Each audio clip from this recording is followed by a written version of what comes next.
Hello everyone. In this video we'll study about protein biosynthesis in prokaryotes. Protein biosynthesis को एक और नाम भी दिया जाता है दैट इज़ ट्रांसलेशन. ये सेंट्रल डॉगमा का लास्ट स्टेप होता है. और प्रोटीन सिंथेसिस में जो होता है डिफरेंट स्टेप्स बेसिकली सेम होते हैं लेकिन कुछ मैकेनिज्म डिफर करता है प्रोकैरियोट्स और यूकैरियोट्स में. But in this video we'll discuss about prokaryotes. So the basic steps in translation या protein synthesis are first activation of amino acids. Since हमें पता है कि प्रोटीन जो है वो it is a polymer of amino acids, वो amino acids से बनता है. तो यहाँ पे amino acids की requirement है. उसके लिए सबसे पहले amino acids activate होते हैं. Activated amino acids जो है वो tRNA पे अटैच होते हैं. उसके बाद स्टार्ट होती है initiation, then chain elongation, then chain termination. Chain terminate होने के बाद वो जो पॉलीपेप्टाइड चेन बनी है वो रिलीज़ हो जाती है राइबोसोम से. और उसके बाद it goes undergo post translation modification कि वो ट्रांसलेट होने के बाद प्रोटीन सिंथेसिस होने के बाद भी प्रोटीन कभी कभी फंक्शनल नहीं होता. सो टू अटेन दैट फंक्शनैलिटी उसमें कुछ फोल्डिंग्स एंड प्रोसेसिंग्स होती हैं.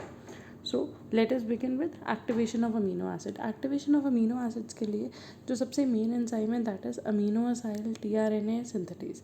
सो amino acids are first activated by specific activating enzymes called amino acyl tRNA synthetase and bind to ATP to form an amino acid AMP molecule. आप यहाँ पे इस equation में देख सकते हो कि अमीनो एसिड ATP के साथ बाइंड करता है in the presence of an enzyme amino acid tRNA synthetase और बना लेता है अमीनो असाइल एडिनाइलेट. तो ये अमीनो असाइल एडिनाइलेट कैसे बनता है? जब अमीनो एसिड बाइंड करता है AMP मॉलिक्यूल के साथ. A high energy acyl bond is formed between the alpha phosphate of ATP and the carboxylic group of amino acid. So amino acid का carboxylic group और अल्फा फॉस्फेट जो होता है ATP का उसके साथ ये बॉन्ड बनता है. ATP में एज वी नो कि there are 3 phosphate molecules but beta और गामा मॉलिक्यूल जो होते हैं वो रिलीज़ हो जाते हैं और उस एनर्जी से ये इक्वेशन जो है वो आगे फर्दर ये रिएक्शन ड्राइव करता है. So the next part is transfer of amino acid to tRNA. The amino acyl group from the enzyme bound amino acyl adenylate is transferred to its corresponding specific tRNA.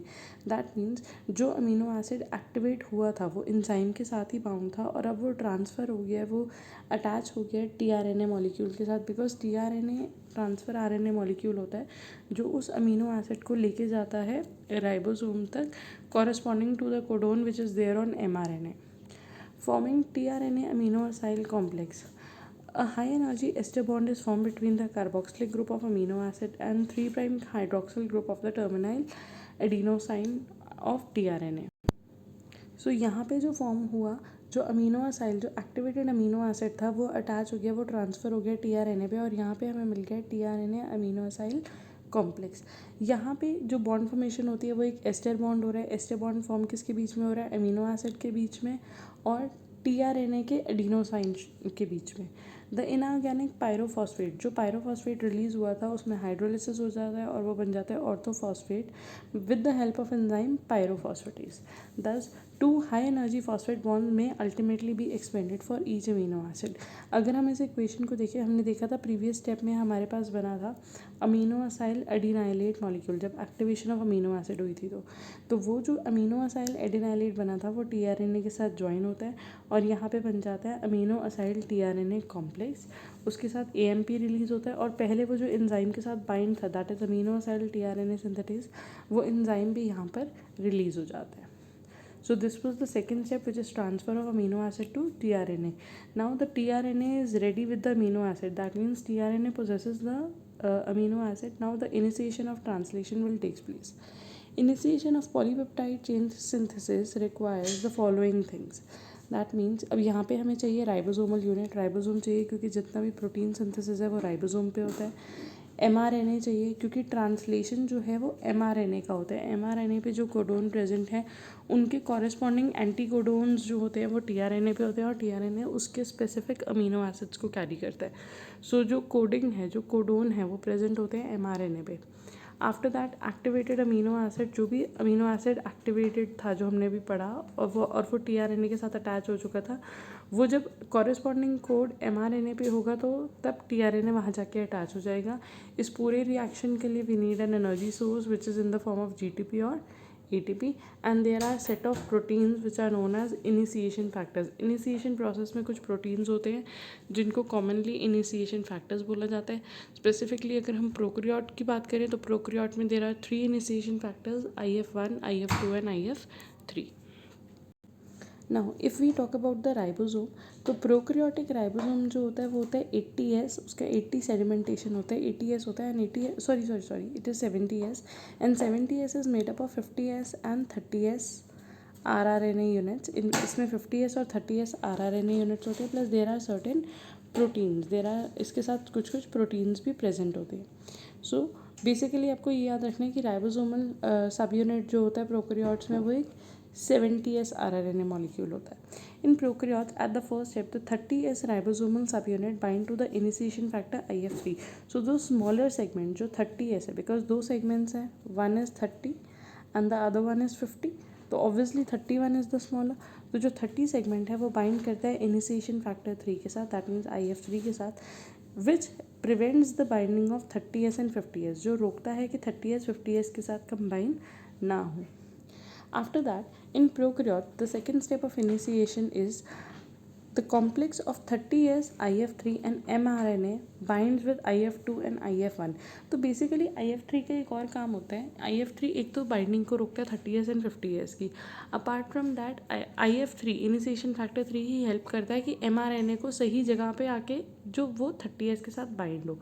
तो जब अब 30S आ गया, IF3 आ गया, IF3 की वजह से mRNA आ गया, अब ये बाइंड करेगा IF2 और IF1 के साथ, दैट मीन्स इनिशिएशन फैक्टर 2 और इनिशिएशन फैक्टर 1 के साथ, और उसके कॉरेस्पॉन्डिंग यहाँ पे आ जाता है tRNA मॉलिक्यूल, क्योंकि mRNA आया, mRNA पे कोई कोडोन तो होगा और उस कोडोन के कॉरेस्पॉन्डिंग tRNA आता है. और जब भी स्टार्ट होता है तो सबसे पहला कोडोन जो होता है वो होता है AUG, और उसके कॉरेस्पॉन्डिंग जो अमीनो एसिड आता है वो आता है मिथियोनाइन. बट प्रोकैरियोट्स के केस में instead of methionine it is F methionine बोल सकते हो, या फिर एन फॉर्माइल मिथियोनाइन होता है. सो बेसिकली यहाँ पर हमारे पास आया 30S सब यूनिट, 30S सब यूनिट के साथ है इनिशिएशन फैक्टर 3, उसके बाद यहाँ पे mRNA बाइंड करा, mRNA के बाइंड करने के बाद यहाँ पे बाइंड करा IF1 एंड IF2, और यहाँ पे आ गया NF-MET tRNA, that means N formyl methionine tRNA. This step requires magnesium ions and GTP. तो यहाँ पे ट्रांसलेशन के लिए कौन सा आयन इंपॉर्टेंट होता है? Magnesium ion, and the energy source here is GTP. In the third step the complex of 30, अब जो हमारे पास कॉम्प्लेक्स बना है उसमें 30S सब यूनिट है, IF3 है, mRNA है, IF2 है, कंटेनिंग बाउंड GTP है, NF-MET tRNA है, bind with 50S ribosomal unit. अब यहाँ पे लार्जर सब यूनिट बाइंड करेगा. अभी तक ये जितनी चीज़ें बाइंड कर रही थी ये सब 30S सब यूनिट के साथ थी. नाउ 50S सब unit will combine with all this complex. Simultaneously, the GTP molecule bound to IF2 is hydrolyzed to GDP and phosphate. अब GTP का हाइड्रोलिसिस होगा, एनर्जी रिलीज होगी और वो कन्वर्ट हो जाएगा GDP एंड फॉस्फेट में, एंड आर सेट फ्री, और GDP जो है वो यहाँ से रिलीज होकर बाहर चला जाएगा. Now the functional ribosome is called functional 70S ribosome is called initiation complex containing mRNA and the initiating N-formyl methionine tRNA. यहाँ पे जब GTP का हाइड्रोलिसिस होता है, GTP का हाइड्रोलिसिस होने के बाद GDP रिलीज़ होता है, फॉस्फेट रिलीज़ होता है, और ये दे लीव दैट ग्रुप, ये उस सब यूनिट को, उस कॉम्प्लेक्स को लीव कर देते हैं. एंड इनके साथ साथ initiation factors IF3, IF2, IF1 भी one after the other they also set free from the ribosome, वो राइबोसोमल यूनिट से डिटैच हो जाते हैं. तो हमारे पास जो राइबोसोम बचा, बिकॉज अब 30S यूनिट 50S के साथ कंबाइन हो चुका है, अब यहाँ पे कोई GTP मॉलिक्यूल नहीं है, यहाँ पे कोई इनिशिएशन फैक्टर प्रेजेंट नहीं है, तो हमारे पास जो इनिशिएशन कॉम्प्लेक्स बने उसमें हमारे पास 70S राइबोसोम है, mRNA है, और N-formyl methionine tRNA. The 70S ribosome has 2 binding sites. Now the ribosome is complete. अब initiation का process जो है, because initiation complex complete हो गया, now it is moving ahead and it is preparing itself for the elongation process. So 70S ribosome में 2 binding sites होती है, और दोनों ही binding site present होती है larger subunit, that means 50S पे, और वो 2 बाइंडिंग साइट हैं A site and P site. A site is the acceptor site, या आप अमीनो असाइल साइट बोल सकते हो. P site is the peptidyl site या फिर polymerization site, also called donor site. Each ribosome does functionally accommodate 2 codons, क्योंकि यहाँ पे 2 साइट्स हैं तो एक बार में यहाँ पे 2 कोडोन्स को अकोमोडेट करा जा सकता है, मतलब at one time 2 tRNA molecules with their activated amino acid can takes place here. The P site and A site are located on 50s subunits of the ribosome. F-MET tRNA binds to T site. जो first हमारा tRNA molecule है जो methionine N-formyl methionine को carry करके लाता है, वो bind करता है P साइट के साथ. All other tRNAs first bind to A site and then shift to P site. जितने भी tRNA मॉलिक्यूल्स आते हैं वो पहले ए साइट पे, दैट मीन्स पहले असेप्टर साइट पे आते हैं और बाद में शिफ्ट होके वो जाते हैं polymerization site, that means P site पे. But only the first tRNA, that is F-MET tRNA, it comes to the P site directly. And now the complex is ready to undergo elongation. In this diagram, you can take a look at the initiation complex. This is the smaller unit of ribosome. This green part is the larger unit of ribosome. यहाँ पे A site present है, P site present है. जो भी tRNA आता है वो पहले A साइट पे आता है, A से वो शिफ्ट होता है P साइट के ऊपर, एंड जब टर्मिनेशन होनी होती है तो यहाँ पे एक E साइट होती है जिसको हम बोलते हैं एग्जिट साइट, वहाँ से वो रिलीज़ हो जाता है. तो अगर आप यहाँ पर this is smaller unit, this is larger unit. ये जो आपको स्ट्रैंड दिख रहा है दिस इज़ mRNA, और यहाँ जो ये मॉलिक्यूल्स बनाए हुए हैं दीज आर tRNA, और इनके ऊपर ये जो राउंड सा हेड है this is the activated amino acid. tRNA molecules in side पे आते हैं, शिफ्ट होते हैं, ये वो अमीनो एसिड को यहाँ पे शिफ्ट कर देंगे, चेन के साथ अटैच करेंगे और tRNAs फ्री होकर रिलीज हो जाएंगे. Then they are again reutilize in the further reaction. So the process of chain elongation consists of 3 steps in prokaryotes. That is, एक तो यहाँ पे चाहिए इनिशिएशन कॉम्प्लेक्स, उसके अलावा यहाँ पे चाहिए नेक्स्ट अमीनो असाइल tRNA, क्योंकि इनिशिएशन कॉम्प्लेक्स में हमारे पास F-MET tRNA था, लेकिन उसके बाद के जितने भी tRNAs होंगे वो एक एक करके आएंगे according to the codon present on the mRNA. tRNA के ऊपर एक एंटी कोडोन रीजन होता है, वो एंटी कोडोन रीजन mRNA के कोडोन रीजन के स्पेसिफिक होता है और उसी के कॉरस्पॉन्डिंग वो अमीनो एसिड्स कैरी करके लाते हैं. So we need amino acyl tRNA which are specified by the coding present on the mRNA. Apart from that we need 3 soluble proteins. जैसे वहाँ पे कुछ प्रोटीन्स चाहिए थे इनिशिएशन फैक्टर्स, यहाँ पे भी हमें कुछ प्रोटीन्स चाहिए जिनको हम बोलते हैं elongation factors, and these are EFTU, EFTS and EFG. An energy source here is GTP. So the first amino acyl tRNA gets attached at the P site. हमने पढ़ा था कि सबसे पहला वाला P site पे होता है, that is F-MET of the ribosome, and the rest of the incoming amino acyl tRNA attaches at the A site. A peptide bond is formed between the amino acid whose tRNA is located at the A site and P site of the ribosome.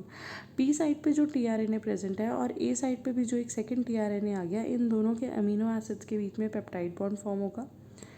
This step occurs by the transfer of initiating N-formyl methionine acyl group from its tRNA to the amino acid of the new amino acid that has just entered the site. यहाँ पर जो first वाला tRNA present था जिसके ऊपर F methionine present है, वो F methionine जो है वो ट्रांसफ़र हो जाएगा उस tRNA पे जो सेकेंड अमीनो एसिड लेकर आए जो कि A साइट पे प्रेजेंट है. उनके बीच में पेप्टाइड बॉन्ड फॉर्मेशन हुआ, तो जो फर्स्ट साइट पे P साइट पे जो tRNA था उसने अपना F-MET ट्रांसफ़र कर दिया सेकेंड पे और वो खुद फ्री होकर रिलीज़ हो गया. Now the one which is present at A site has 2 amino acids, वहाँ पे 2 अमीनो एसिड है, and then it will shift from A site to P site.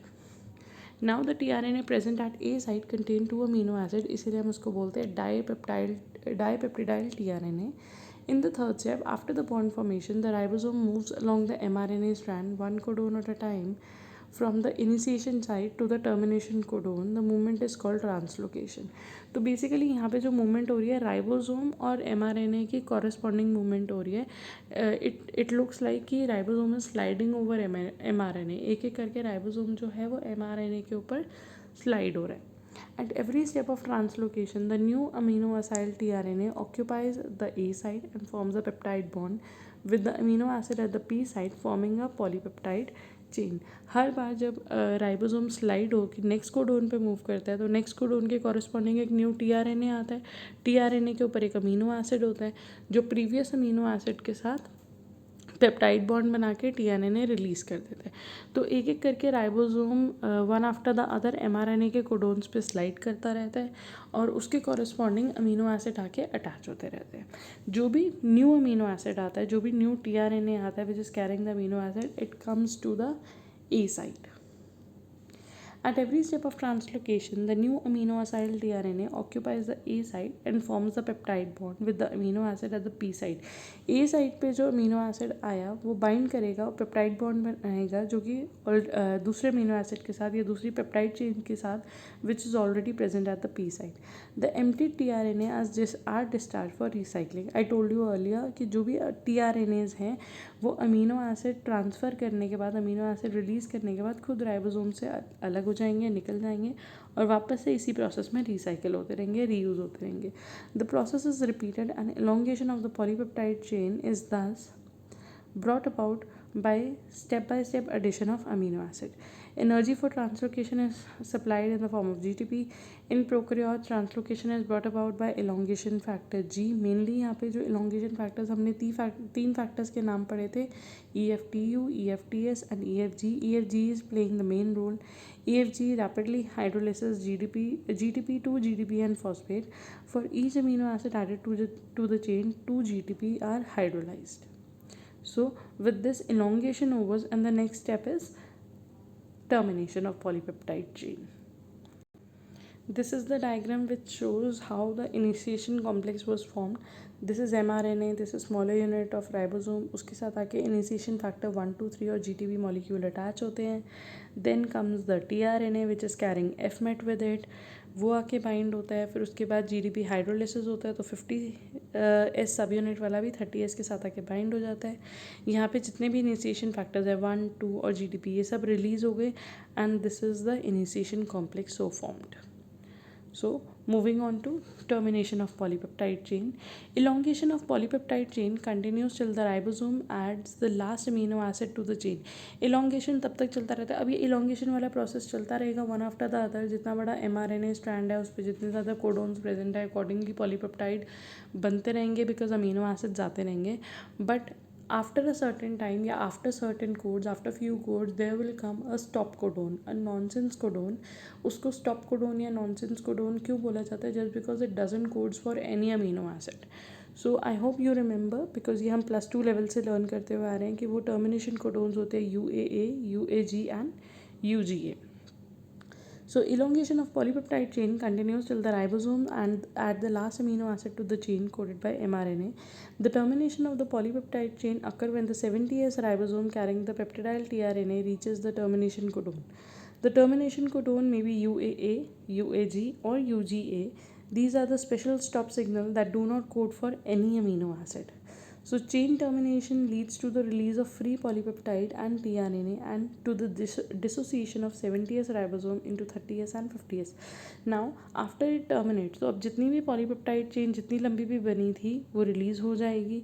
जितने फ्री tRNAs थे वो सारे रिलीज़ होते गए थे. The last one which was left will also get released.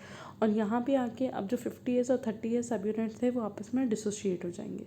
These dissociated subunits are reutilized for the formation of new initiation complex. When a ribosomes come across a termination codon, यहाँ पे हमारे पास एक protein काम करता है that is release factor. तो जब ribosome termination codon पे आ जाता है, a termination factor called release factor causes hydrolysis of peptide bond between the completed polypeptide chain and tRNA at the P site.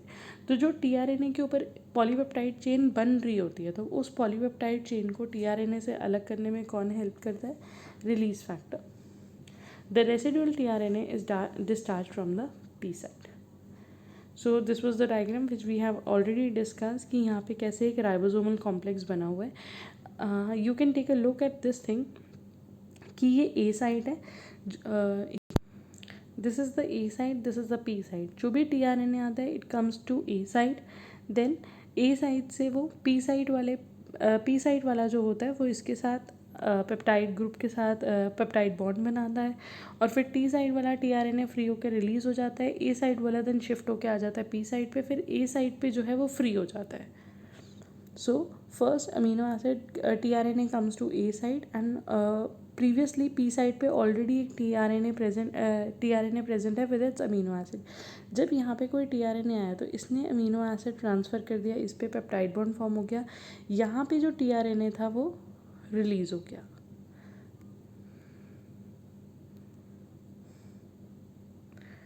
और यहाँ से टीआरएनए रिलीज़ होने के बाद ए साइड वाला tRNA shifts to P side और P side empty हो जाती है। The last thing is folding and processing.